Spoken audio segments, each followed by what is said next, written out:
Hello student, first of all आप सभी को गुड मॉर्निंग। आप सब कैसे हैं? मैं उम्मीद करता हूं आप सब अच्छे होंगे और आप सभी का पढ़ाई अच्छा चल रहा होगा। आप अच्छे से भी मेहनत कर रहे होंगे। मैं आप सभी को हमारा चैनल विद्याघर को स्वागत करता हूं। आज हम डिस्कस करेंगे 8 मई के करंट अफेयर। ओके, तो ये आप ये वीडियो देखने से पहले जितनी भी जो प्रीवियस ईयर पेपर है उसके क्वेश्चन को एनालिसिस करिए और उसी के हिसाब से आप उस क्वेश्चन के रिलेटेड क्वेश्चन एग्ज़ाम को प्रिपेयर करके जाइए। ओके, तो ये वीडियो देखने से पहले आप हमारा चैनल को सब्सक्राइब करिए और वीडियो को लाइक एंड शेयर करिए। और ये वीडियो का पीडीएफ आपको हमारा टेलीग्राम चैनल पे आपको मिल जाएगा, आप वहाँ से जाकर डाउनलोड कर सकते हो। तो चलिए शुरू करते हैं आज की क्लास और देखते हैं आज की क्लास में आपके लिए क्या क्या इंपॉर्टेंट करंट अफेयर रखा गया है। तो एक एक करके डिस्कस कर लेते हैं जितने भी इंपॉर्टेंट करंट अफेयर है। ओके, तो देखिए आज की पहली न्यूज़। ओके, तो world red cross day is observed every year on which date, यानी कि हर साल कौन सी तारीख को वर्ल्ड रेड क्रॉस डे मनाया जाता है। तो आपका आंसर होगा ऑप्शन नंबर सी, 8 मई। ओके, 8 मई को हर साल वर्ल्ड रेड क्रॉस डे मनाया जाता है। तो वर्ल्ड रेड क्रॉस डे हर साल कब मनाया जाता है? तो आपको ध्यान रखना है 8 मई को। ओके, तो 8 मई को हर साल ये डे मनाया जाता है। तो आगे देखते हैं। तो अगला न्यूज़ देखिए क्या है। Which operation was launched by the Indian armed force hitting terrorist infrastructure in Pakistan. Okay, तो देखिए जो रिसेंटली जो इंडियन आर्म फोर्स ने जो पाकिस्तान के जो टेररिस्ट इंफ्रास्ट्रक्चर के ऊपर मिसाइल हिट की है। ओके, तो ये जो ऑपरेशन हुआ है इस ऑपरेशन का नाम क्या है? तो आपको बताना है ऑप्शन नंबर बी, ऑपरेशन सिंदूर। ओके, तो ये ऑपरेशन का नाम क्या रखा गया है? तो ऑपरेशन सिंदूर। ओके, तो आगे देखते हैं कंप्लीट न्यूज़ क्या है। देखिए जो among the 9 terror camp destroyed by Indian Armed Force during Operation Sindoor was the Luxor-e-Taiba facility in Pakistan, where Ajmal Kasab and David Headley, two key figures in 26/11 Mumbai attack, were trained. Indian Army Colonel Sophia Qureshi revealed at a press briefing. Okay, तो देखिए जो recently जो पाकिस्तान की terrorist के द्वारा जो पहलगाम पे attack हुआ था। ओके, तो उसके बाद इंडिया के द्वारा जो ये ऑपरेशन किया गया है। ओके, तो ये ऑपरेशन का नाम क्या रखा गया है? आपको याद रखना है ऑपरेशन सिंदूर। ओके, जिसमें जो 9 टेरर कैंप को डिस्ट्रॉय किया गया है। कहाँ पर? पाकिस्तान में। तो आपको ये ध्यान रखना है। ओके, ये जो किसके द्वारा बताया गया है? जो army spoke person colonel Sofia Qureshi के द्वारा। ओके, एक प्रेस मीटिंग में ये बोला गया है। ओके, तो आगे देखते हैं। देखिए which staff received the Pulitzer prize for breaking news reporting. Okay, तो रिसेंटली जो पुलिट्जर प्राइज दिया गया है। ओके, और इसमें इस प्राइज में जो कैटेगरी था ब्रेकिंग न्यूज रिपोर्टिंग कैटेगरी में किसको ये प्राइज मिला है? तो आपका आंसर होगा option number B, Washington post staff को। ओके, तो वाशिंगटन पोस्ट स्टाफ को ये प्राइज मिला है। ओके, तो आपको ये ध्यान रखना है। जो पुलिट्जर प्राइज एक के बारे में चलिए अच्छे से जानते हैं। देखिए the Washington post received the Pulitzer Prize for breaking news reporting for their comprehensive and swift coverage the Trump assassination attempt। Okay, तो देखिए ये प्राइज, देखिए जो पुलिट्जर प्राइज ये जो यूएस में दिया जाता है कौन सी फील्ड में? जो जर्नलिस्ट हैं। ओके, जो जर्नलिस्ट हैं उनको ये प्राइज मिलता है। ओके, तो जो वाशिंगटन पोस्ट स्टाफ को ये जो प्राइज मिली है, क्यों मिली है? देखिए जो रिसेंटली जो ट्रम्प रिसेंटली इलेक्टेड जो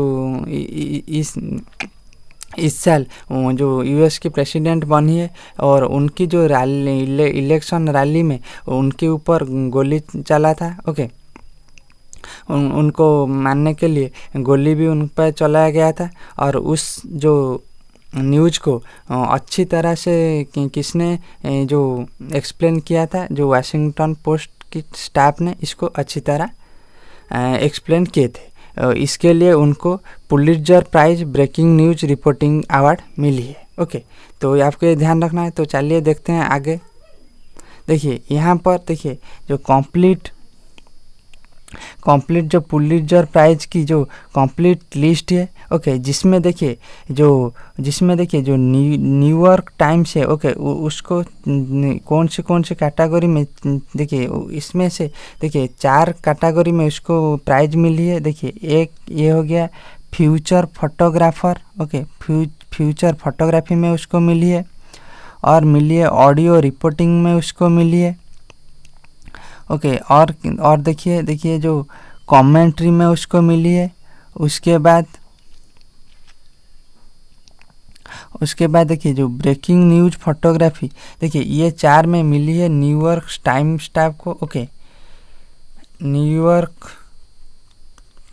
टाइम्स स्टाफ को ये मिली है। ओके, और जो हम जो अब एक्सप्लेन करके आए। ओके, जो देखिए ये जो ब्रेकिंग न्यूज़ रिपोर्टिंग कैटेगरी में द वाशिंगटन पोस्ट स्टाफ को ये अवार्ड मिली है। इतना ही आपके लिए इम्पोर्टेंट है। तो वाशिंगटन स्टाफ को कौन सी कैटेगरी में पुलित्जर प्राइज मिली है, और जो न्यूयॉर्क टाइम्स स्टाफ को कौन सी कैटेगरी में जो ये पुलित्जर प्राइज मिली है, तो आपको ये ध्यान रखकर जाना है। ओके, तो इतना ही आपके लिए एग्जाम के लिए इम्पोर्टेंट होता है।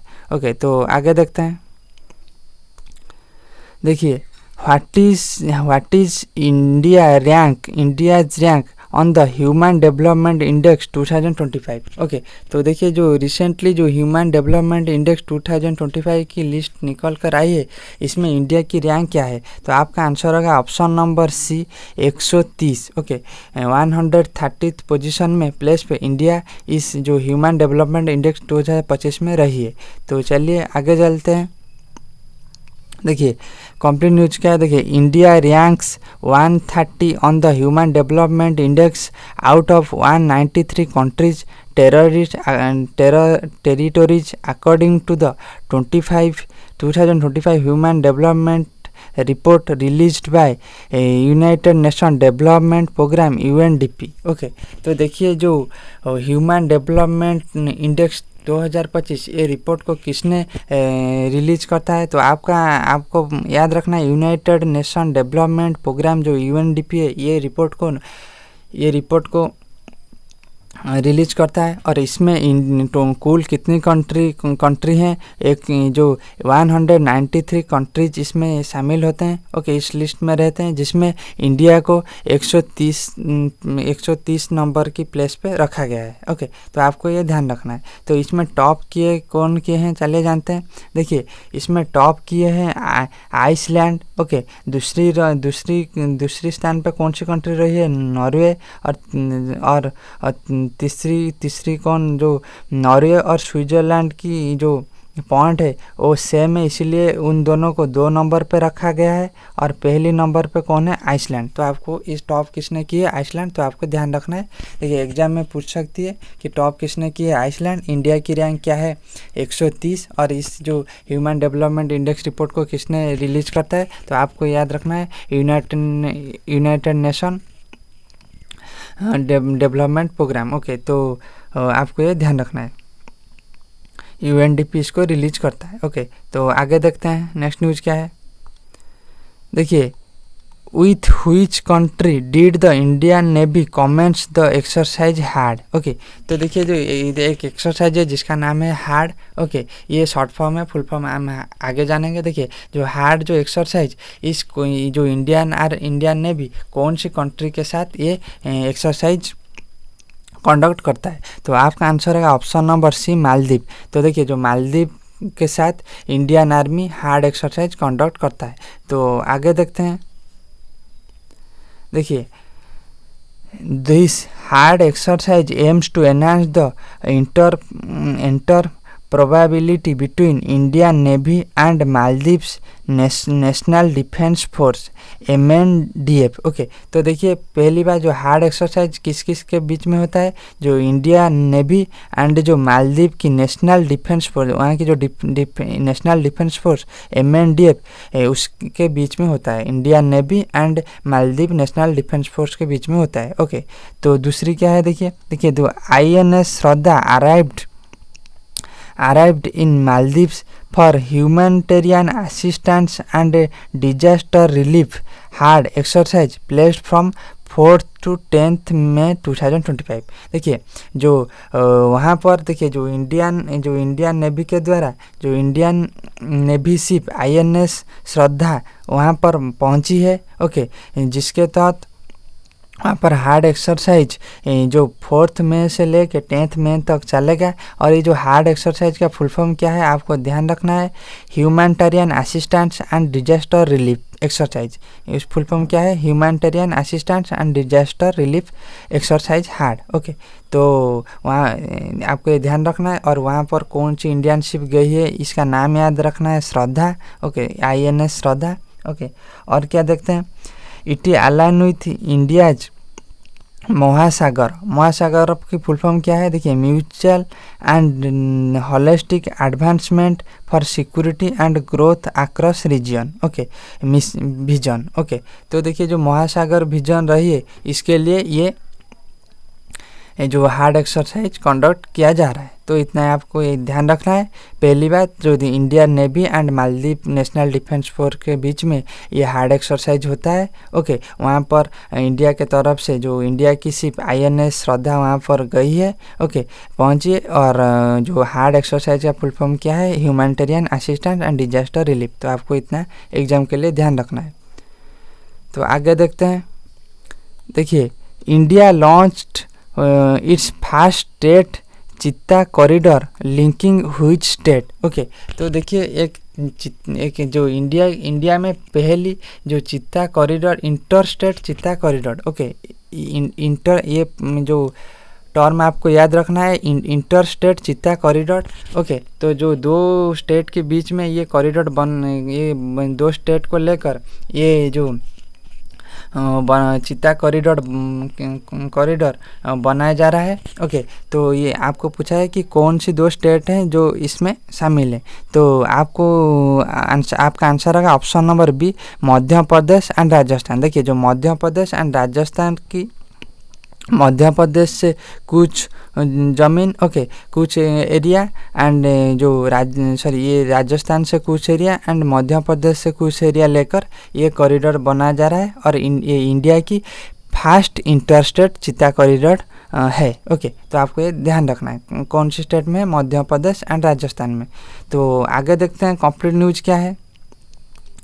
देखिए the union government is linking talks with Botswana and 8 African cheetahs may soon arrive in Madhya Pradesh from African national part of Project Cheetah।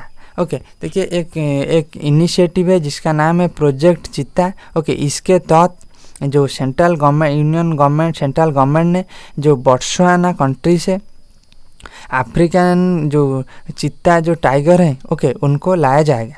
पहली बात यह है कि समझ गए।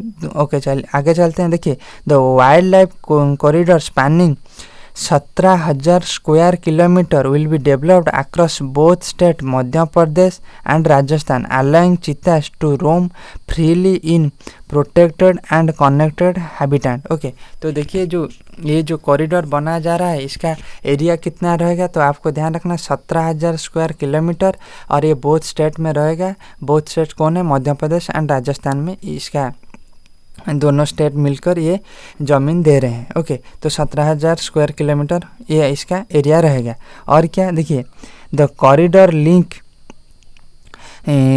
पलपुर Kuno national park and Gandhi Sagar sanctuary in Madhya Pradesh with Mukundra hills tiger reserve Rajasthan. Okay, तो देखिए ये जो 17,000 स्क्वायर किलोमीटर कॉरिडोर बनाया जा रहा है मध्य प्रदेश की, देखिए जो मध्य प्रदेश की पलपुर कुनू national park and Gandhi Sagar national century और राजस्थान की मुकुंदरा हिल्स टाइगर रिजर्व, ये तीनों को मिलाकर ये कॉरिडोर बनाया जा रहा है। और भी इसमें कहा गया है क्या, देखिए जो और 6 राजस्थान के 6 डिस्ट्रिक्ट इसमें इंक्लूड किया जाएगा, कोटा, बूंदी, बरन, जलवारा, स्वाई माधोपुर, कुरली एंड चित्तौड़गढ़। ओके, तो ये 6 डिस्ट्रिक्ट में बाद में इसमें इंक्लूड किया जाएगा, तो आपको ये ध्यान रखना है। तो पॉइंट क्या हो गया, देखिए जो इंटर स्टेट पहली चित्ता कॉरिडोर कौन सी 2 स्टेट को लेकर बनाया जा रहा है, तो मध्य प्रदेश एंड राजस्थान। और इसके लिए कितनी कितनी इसको एरिया की अलॉटमेंट हुई है, 17,000 स्क्वायर किलोमीटर की अलॉटमेंट हुई है। और मध्य प्रदेश की जो पलपुर को Kuno national park and Gandhi Sagar sanctuary Madhya Pradesh में एंड राजस्थान में मुकुंदरा हिल टाइगर रिजर्व, ये तीनों को मिलाकर ये कॉरिडोर बनाया जा रहा है। ओके, तो आगे देखते हैं। देखिए अगला न्यूज क्या है, देखिए which state government established country's first foreign university focused educity. Okay, तो कौन सी स्टेट गवर्नमेंट ने जो पहली एजुसिटी कंट्री का पहली एजुसिटी बना रहा है। ओके, तो क्वेश्चन इतना ही, तो आपका आंसर होगा option number B, Maharashtra government. Okay, कौन सी गवर्नमेंट, महाराष्ट्र गवर्नमेंट ने पहली कंट्री में पहली एजुसिटी बना रहा है। ओके, तो ये हो गया। तो चलिए जानते हैं क्या है कंप्लीट न्यूज। देखिए जो इसके ये क्यों एजुसिटी बनाया जाएगा, तो देखिए जो चीफ मिनिस्टर देवेंद्र फडणवीस जो कि महाराष्ट्र के चीफ मिनिस्टर हैं, announced the city and industrial development corporation CIDCO will set up an educity in Navi Mumbai. Okay, which देखिए जो CIDC जो चीफ मिनिस्टर महाराष्ट्र के चीफ मिनिस्टर देवेंद्र फडणवीस ने ये अनाउंस कर दिया है कि जो CIDCO जो city and industrial development corporation, ये जो एजुसिटी नाभी मुंबई में एस्टैब्लिश करेगा। ओके, तो which will be the country's first educational campus foreign university. Okay, foreign university. Okay, तो जो to MU 1,500 crore is were signed with foreign university at web summit. तो देखिए जो ये एजुसिटी जो एजुकेशन कैंपस क्यों बनाया जाएगा, जो इस एरिया में जो फॉरेन से जो फॉरेन की जो यूनिवर्सिटीज़ है वो वहाँ से आके यहाँ पर इस एरिया पे अपना खुद का जो यूनिवर्सिटी खोल सकते हैं, इसके लिए ये बनाया जा रहा है। और इसीलिए जो देखिए इसके लिए जो वेब समिट हो रहा था वहाँ पर इसके लिए मेमोरेंडम साइन हो चुकी है। तो कौन किसके साथ हो चुकी है, कौन कौन फॉरेन से यूनिवर्सिटी यहाँ पर इस्टेब्लिश करने आएंगे, तो चले जानते हैं। देखिए CIDCO signed an agreement with 1,500 crore with university of York from UK and another MOU worth 1,500 crore with western Australia university. Okay, देखिए पहली जो फर्स्ट जो CIDCO यानी कि जो city and industrial development corporation इसने साइन किया है कौन दोनों यूनिवर्सिटी के साथ, जो UK की एक यूनिवर्सिटी ऑफ यॉर्क इसके साथ साइन किया है जो यहाँ पर आके अपना यूनिवर्सिटी खोलेंगे, और एक हुआ है ऑस्ट्रेलिया से वेस्टर्न ऑस्ट्रेलिया यूनिवर्सिटी, इसके साथ भी साइन हुआ है जो कि महाराष्ट्र में एजुसिटी में आकर ये अपना यूनिवर्सिटी खोलेंगे। क्योंकि जो इसीलिए एजुसिटी बनाया गया है कि जो इस एरिया पे फॉरेन में जो यूनिवर्सिटी है वो अपना यूनिवर्सिटी यहाँ ओपन कर सकते हैं। ओके, तो आपको ये ध्यान रखना है। ये कहाँ पर हुआ है पहली बार कंट्री में, महाराष्ट्र में। ओके, तो आगे देखते हैं। देखिए who flagged off 400 electric buses under the Delhi electric vehicle interconnector scheme, okay, जिसका शॉर्ट फॉर्म है देबी स्कीम। ओके, तो ये कौन सी जो किसने ये फ्लैग अप की है, ओके, किसने ये लॉन्च की है जो ये जो 400 इलेक्ट्रिक बस देबी स्कीम के तहत? तो आपका आंसर होगा option number c, Delhi CM Rekha Gupta ji ने। ओके, तो किसने? दिल्ली सीएम रेखा गुप्ता जी ने। तो चलिए कंप्लीट न्यूज जानते हैं।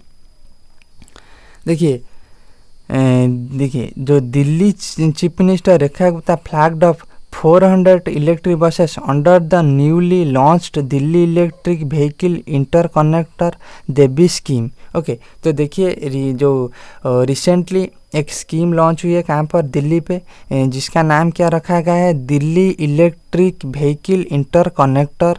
ओके, जो कि शॉर्ट फॉर्म है देबी स्कीम। ये दिल्ली में लॉन्च हुई है। ओके, इसके तहत वहाँ पर 400 इलेक्ट्रिक बस की जो 400 इलेक्ट्रिक बस को फ्लैग अप किया गया है, यानी ये 400 इलेक्ट्रिक बस अब रोड पे चलेगा। ओके, तो इतना हो गया। ओके, उसके बाद देखिए जो Delhi chief minister said 9,000 crore has been allocated in the budget to allocated जो इंफ्रास्ट्रक्चर एंड डिपोर्ट में जो budget to accelerate EV adoption. Okay, तो देखिए जो इसके लिए जो इलेक्ट्रिक एडॉप्शन के लिए उनकी जो रिसेंट जो बजट में 9,000 करोड़ की अलॉटमेंट हुई है। ओके, तो she also announce the additional 2,080 more electric buses under the DEVI scheme this year. Okay, recently अभी 400 इलेक्ट्रिक बस रोड पे चलेगा और इस साल का एंड तक वो 400 से बढ़कर 280 तक हो जाएगा। ओके, तो ये अनाउंस की है। तो देखिए कंप्लीट न्यूज़ क्या है। तो एग्जाम में आप पूछ सकती है जो देबी स्कीम कौन सी स्टेट की है, तो आपको बताना कौन सी यूनियन टेरिटरीज की है तो आपको बताना है दिल्ली। और ये आज का फुल फॉर्म आपको याद रखना है, Delhi electric vehicle interconnector scheme. और ओके, और जो जिसके तहत 400 इलेक्ट्रिक बस की फ्लैग अप किया गया है रिसेंटली, और ये बढ़कर 280 नंबर तक जाएगा। ओके, तो किसके द्वारा फ्लैग अप किया गया है? वहाँ की सीएम जो रेखा गुप्ता जी के द्वारा। ओके, तो आगे देखते हैं। ओके, तो देखिए where did the Thrissur Pooram festival begins. Okay, तो कहाँ पर जो त्रिशूर पुरम फेस्टिवल शुरू हुई है? तो आपका आंसर होगा option number c, Vadakkunnathan temple Kerala. जो केरला की बड़कुम नाथन टेम्पल है वहाँ पर ये जो त्रिशूर पुरम फेस्टिवल शुरू हुई है। तो आगे देखते हैं। देखिए the most vibrant and spectacular of all temple festival in Kerala, the Thrissur Puram is underway the Badakumnathan temple in Thrissur. Hundreds of thousands of people have flocked to Thrissur to take part in famous festival, witness the cultural religion visual। तो simply आपको ये ध्यान रखना है जो कि देखिए जो त्रिशूर पुरम जो फेस्टिवल है कौन सी स्टेट में होता है, आपको याद रखना है केरला। और ये कौन सी टेम्पल में मनाया जाता है? जो कि बड़कुम नाथन टेम्पल जो कि केरला में है। ओके, तो आगे देखते हैं।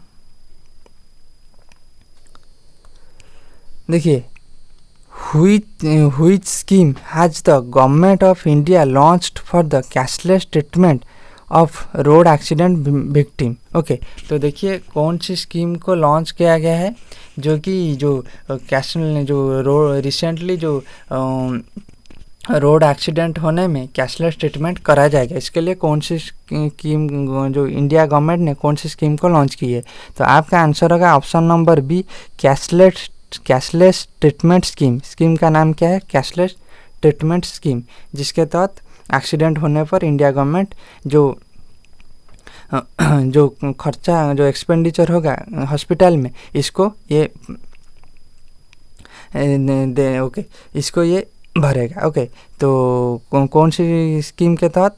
कैशलेस ट्रीटमेंट के स्कीम के तहत। ओके, तो जो आपका जो एक्सपेंडिचर होगा हॉस्पिटल में, ओके, इसको पेमेंट कौन करेगा? गवर्नमेंट ऑफ इंडिया ने। तो चलिए स्कीम के बारे में और थोड़ा जान लेते हैं। ओके तो देखिए the government has notified cashless treatment scheme for road accident victim nationwide, under which they will entitled to maximum amount 1.5 lakh पर एक्सीडेंट पर पर्सन। ओके तो देखिए जो एक्सीडेंट होने पर जो कैशलेस ट्रीटमेंट स्कीम के तहत एक पर्सन को 1.5 लाख तक राशि घोषणा सहायता की जो गवर्नमेंट ने हेल्प करेगा। ओके तो ये बताया गया है इस स्कीम के तहत। और कंडीशन क्या है, the victim shall be entitled to cashless treatment at any designated hospital. Okay तो जो हॉस्पिटल को ये परमिशन है वहाँ पर ये प्रोवाइड किया जाएगा। For the amount up to 1,50,000 rupees per victim for a maximum period of 7 days from the date of such accident is added। Okay तो देखिए जो रिपोर्ट में जो डेट में आप एडमिशन हो गए हॉस्पिटल में उससे लेकर 7 डेज तक, ओके 7 डेज तक जो